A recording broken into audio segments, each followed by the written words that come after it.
وہ واقف ہے تیرے دل کی تڑپ سے، وہ ضائع نہ کرے گا دعائیں، ذرا انتظار کر۔ صبر ہی سب کچھ ہے۔ جو چیز اللہ نہ دے اسے بندوں سے نہیں مانگنا چاہیے۔ یا اللہ ایسی ہدایت دے جس کے بعد گمراہی نہ ہو، آمین۔ خواہشیں انسان کو غلام بنا دیتی ہیں، مگر صبر غلاموں کو بادشاہ بنا دیتا ہے۔ زندگی سفر ہے اللہ سے اللہ تک کا۔ ہر چیز نصیب سے نہیں ملتی، کچھ چیزیں دعاؤں سے ملتی ہیں۔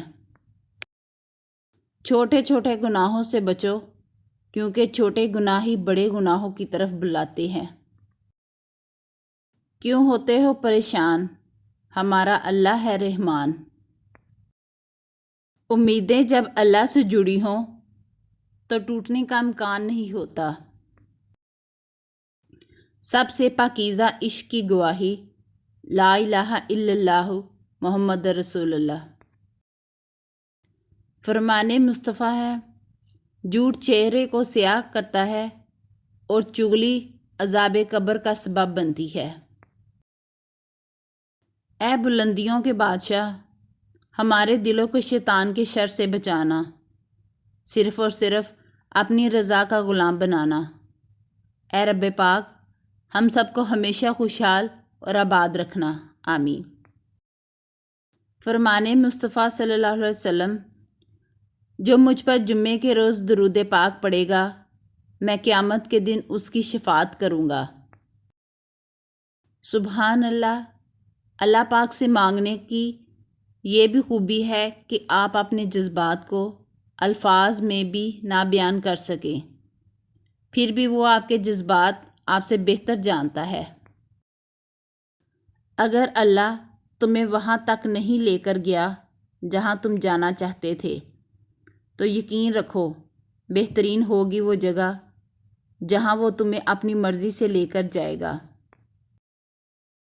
جمعے کے دن پرندے اور کیڑے مکوڑے ایک دوسرے سے مل کر کہتے ہیں، سلامتی ہو سلامتی ہو، یہ عمدہ دن ہے۔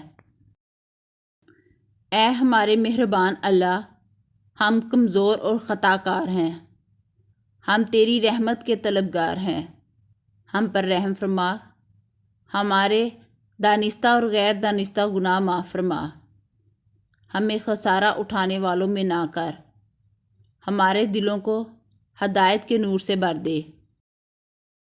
صبح صبح نور کی نئی روشنی کے ساتھ اللہ پاک آپ سب کی زندگی میں خوشیوں کی بارش کر دے اور آپ کی زندگی میں کبھی کوئی غم نہ آئے، آمین۔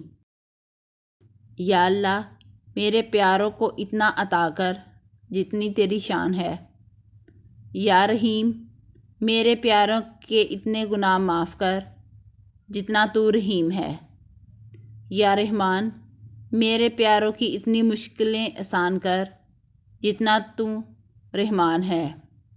یا رازق میرے پیاروں کو اتنا کشادہ رزق عطا کر جتنا تو رازق ہے۔